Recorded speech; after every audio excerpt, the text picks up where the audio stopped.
doanya. Oke. Sebelum Bapak lanjut, kita cek dulu ke kanan apakah kawannya lengkap. Ya, cek kawan-kawannya. Lengkap ya, lengkap semua alhamdulillah. Terus lihat kiri kanan di bawah ada nggak sampah khasiat? Kalau misalnya ada boleh diangkat dulu, dibersihkan dulu. Hari ini kita ada kegiatan menyenangkan.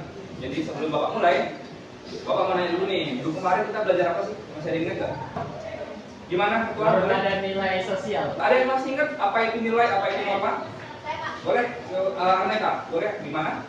Nilai sosial itu adalah ide atau hasil pemikiran masyarakat tentang sesuatu yang dianggap baik dan yang buruk. Oke. Sementara norma itu adalah patokan atau aturan perilaku manusia dalam kehidupan bermasyarakat. Oke, luar biasa. Kasih aplaus dulu untuk Tua dan Aneta.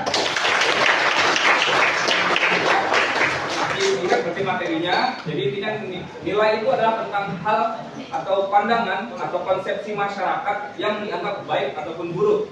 Kalau norma, patokan manusia dalam berperilaku. Aturan-aturan itulah yang disebut norma. Ya, itu dia ya.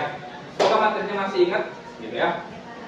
Sebelum itu, kita masih berkaitan dengan materi Bu Siti kemarin. Kemarin sama Bu Siti belajar apa? Tentang keanekaragaman PSI. Oke. Jadi hari ini Bapak masih bersangkutan dengan materi Bu Siti kemarin karena Bapak selaku guru sosiologi itu melakukan kegiatan inquiry kolaboratif bersama guru biologi dan guru PAI. Gimana sih cara sosiologi itu mengaitkan dengan biologi? Artinya sosiologi mengaitkan dengan lingkungan, gitu ya. Jadi kita fokusnya adalah hari ini tentang menelaah mana dampak perbuatan manusia terhadap lingkungan dan kaitannya dengan nilai dan norma sosial.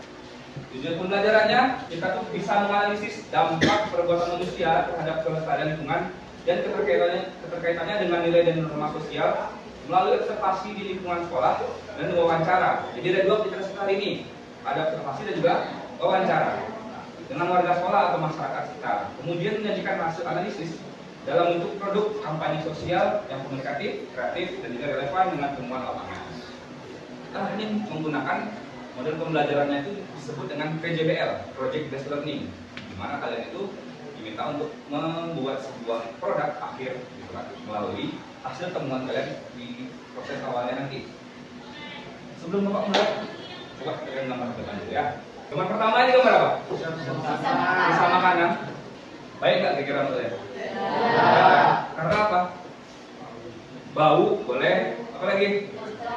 Kotor, mengundang penyakit. Kalau kita lihat lagi jauh di dalam, di lingkungan masyarakat kita, di lingkungan sekitar rumah kita, banyak banget kasus atau masalah tentang lingkungan, ya enggak? Contohnya apa lagi selain yang tiga ini? Nah, kenapa sih masih terjadi kayak gini gitu? Apakah orang-orang yang melakukannya tidak mengetahui nilai dan norma atau kayak gimana? Itu yang nanti akan kita bahas hari ini ya. Nah, ada fakta menarik data dari KLHK. KLHK itu adalah Kementerian Lingkungan Hidup dan Kehutanan. Itu ada data tahun 2023 katanya Indonesia itu adalah salah satu pemasok sampah terbanyak di dunia dengan jumlah sampah yang dihasilkan per tahun itu adalah sebanyak 68 juta ton per tahun. Bayangkan banyaknya itu kan. Di mana 17% diantaranya itu adalah sampah plastik yang susah diurai. Nah, menurut kalian kira-kira kita harus kayak gimana sih menyikapi hal kayak gini gitu? Karena kalau dibiarkan, gitu kan, dibiarkan sampah-sampah itu ya bakalan terus menumpuk, ya enggak? Nah, jadi hari ini tuh kita fokusnya adalah melakukan beberapa kegiatan. Pertama, kegiatannya itu adalah observasi lingkungan sekitar. Ya. Yang kedua, kita melakukan wawancara kepada pihak-pihak stakeholder sekolah itu mengenai lingkungan. Oke, yang terakhir kegiatannya adalah membuat produk. Jadi hasil dari temuan Anda semua dianalisis, terus nanti dibuatkan sebuah produk. Nah, produknya kayak gimana? Nanti Bapak jelaskan ya. Oke, cara fokus kita ada SBG dulu sedikit. SBG-nya tepuk pagi siang malam namanya. Selamat pagi, siang, pagi,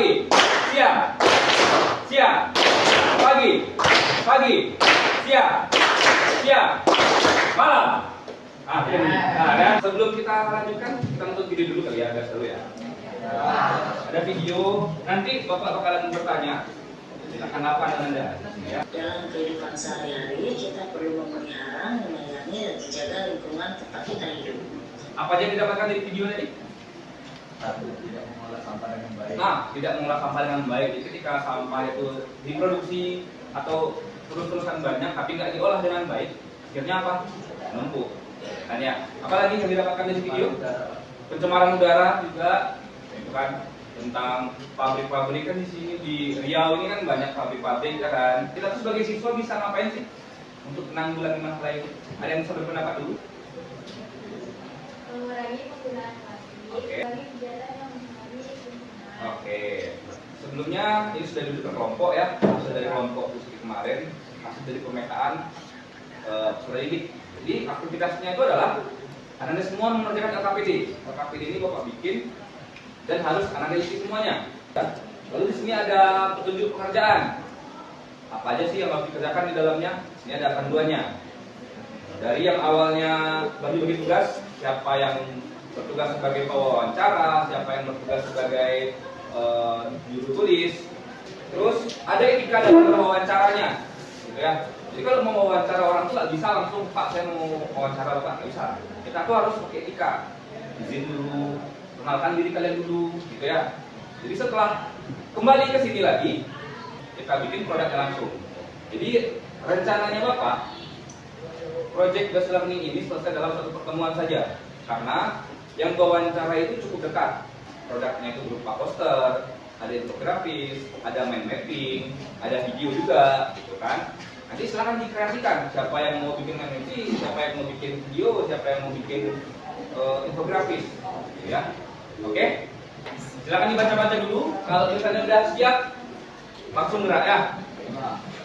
Oke, bisa langsung kita mulai? Bisa. Bisa langsung bergerak? Bisa. Oke, silakan bergerak. Bawa pulpen masing-masing, bawa pen masing-masing. Udah dibagi jobnya kan? Oke, selamat bekerja, tunggu di kelas ya. Tapi ingat kawan-kawannya dijaga. Jadi Kak yang menjaga kawan jangan tandanya.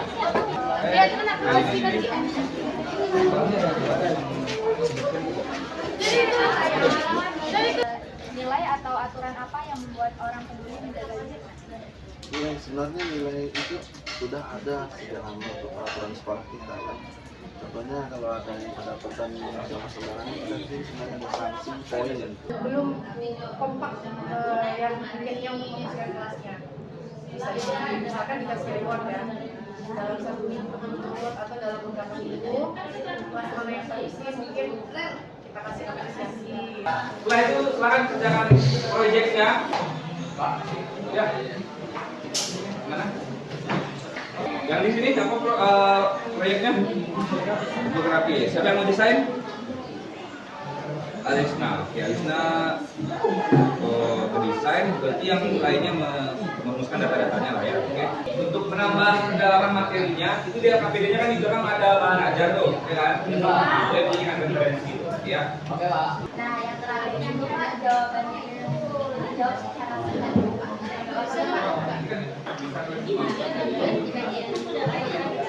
Iya Pak, itu Pak jawabannya.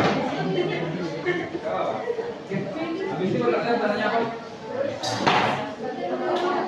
Video. Oke, sudah ada kelompoknya yang selesai? Sudah kelompok berapa? Kelompok 4? Sudah siap? Infografisnya? Oke, sudah dikirim? Oke, karena teman-temannya presentasi, jadi semuanya berhenti sebentar nggak apa-apa ya? Berhenti sebentar, simak rekan-rekannya.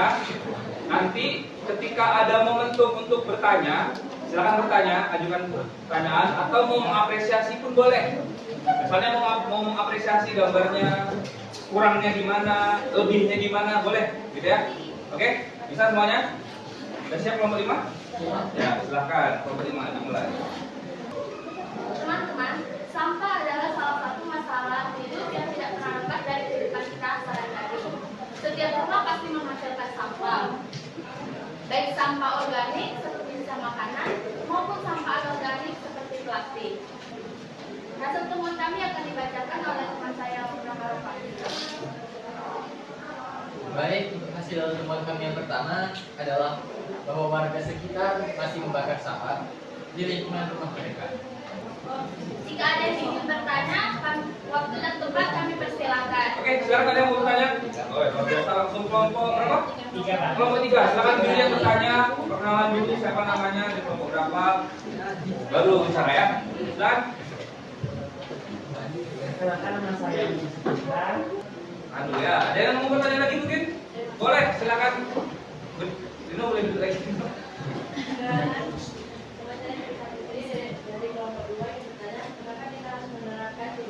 Oke, kenapa harus menerapkan 3R?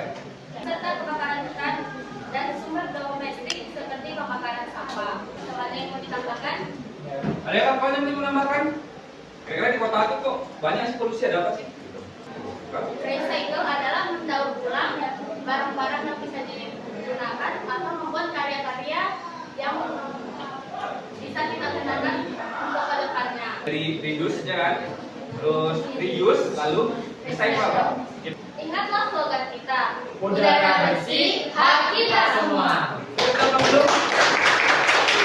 Gambaran yang luar biasa dari kelompok 4. Gimana tampilannya bagus? Sudah menggambarkan masalah ya. Oke, ada lagi yang mau tampil? Ada lagi yang mau cukup? Kelompok 5 Pak. 5. Nah, di sini judulnya adalah sampahmu tanggung jawabmu. Nah, di sekolah ini kan kita masih sering nih melihat sampah-sampah plastik yang berserakan di lingkungan kita. Contohnya seperti di lapangan, di kelas, dan juga di teras sekolah kita. Nah, sampah-sampah itu bukan hanya masalah kecil, ini juga membuktikan bahwa kita belum mempunyai tingkat kesadaran yang cukup tentang tanggung jawab yang ada di lingkungan di sekolah kita. Ada yang mau ditanyakan? Boleh? Kelompok 1. Perkenalkan, nama saya Andrea Grani dari kelompok 1. Dan pertanyaan kami adalah, kira-kira apa baiknya upaya kita sebagai siswa yang kita lakukan untuk menanggulangi masalah ini? Menarik pertanyaannya ya. Jadi upaya kita sebagai siswa menanggulangi masalah sampah. Kami akan menjawab pertanyaan dari kelompok 1. Cara siswa untuk menangani yaitu membuang sampah pada tempatnya, tidak membuang sampah ke selokan. Itu jawabannya dari kelompok 1. Oke, mungkin ada yang mau menambahkan? Penanggulangan sampah yang efektif dapat dilakukan melalui metode 3R, reuse, dan recycle. Kita juga bisa melakukan hal kecil seperti membuang sampah pada tempatnya, tidak membuang sampah sembarangan, dan mengajak teman-teman kita untuk melakukan hal yang sama. Dengan melakukan hal ini, kita dapat menciptakan lingkungan yang bersih, yang lebih bersih dan lebih sehat. Sekolah bersih, pikiran jernih. Oke, boleh siap aplaus untuk kelompok. Itulah materi hari ini tentang nilai dan norma sosial. Di akhir, silakan buka HP dulu semuanya. Kita ada refleksi dulu. Oke, yuk langsung diisi refleksinya. Pertama, apa keterkaitan antara nilai dan norma sosial dengan perilaku manusia terhadap lingkungan? Apa kira-kira? Lalu yang kedua, apa pembelajaran penting yang bisa Anda bawa pulang nih untuk kehidupan sehari-hari? Rizky Ropandi, tuh udah ada mulai. Kata Axel, nilai dan norma mempengaruhi perilaku manusia terhadap lingkungan dengan mendorong perilaku ramah lingkungan dan menghambat perilaku kerusakan lingkungan. Menarik ya? Oke ya. Jadi disimpulkan kayak gini ya. Jadi nilai dan norma itu kan muncul dari pandangan masyarakat itu sendiri kan, dari hasil pikiran manusia, akhirnya membentuk nilai dan norma. Dari kegiatan kita dari awal sampai akhir tadi, ada yang mau ditanyakan dulu nggak? Cukup jelas? Berarti bisa lah ya mengkaitkan antara nilai dan norma dengan perilaku manusia terhadap lingkungan. Bisa? Artinya sudah bisa mencapai tujuan pembelajaran kita yang menganalisis masalah itu tadi, gitu ya? Kasih aplaus dulu kita semua. Oke, untuk minggu depan kita masuk materi selanjutnya tentang tingkatan nilai dan norma lagi, gitu ya. Jadi setelah kita pahami nih nilai dan norma itu seperti apa, ternyata ada loh tingkatannya. Kalau tak ada yang mau ditanyakan, kita tutup pembelajaran hari ini dengan mengucapkan alhamdulillah bersama-sama. Alhamdulillah. Terima kasih banyak atas partisipasinya. Tutup kembali. Assalamualaikum warahmatullahi wabarakatuh. Waalaikumsalam warahmatullahi wabarakatuh.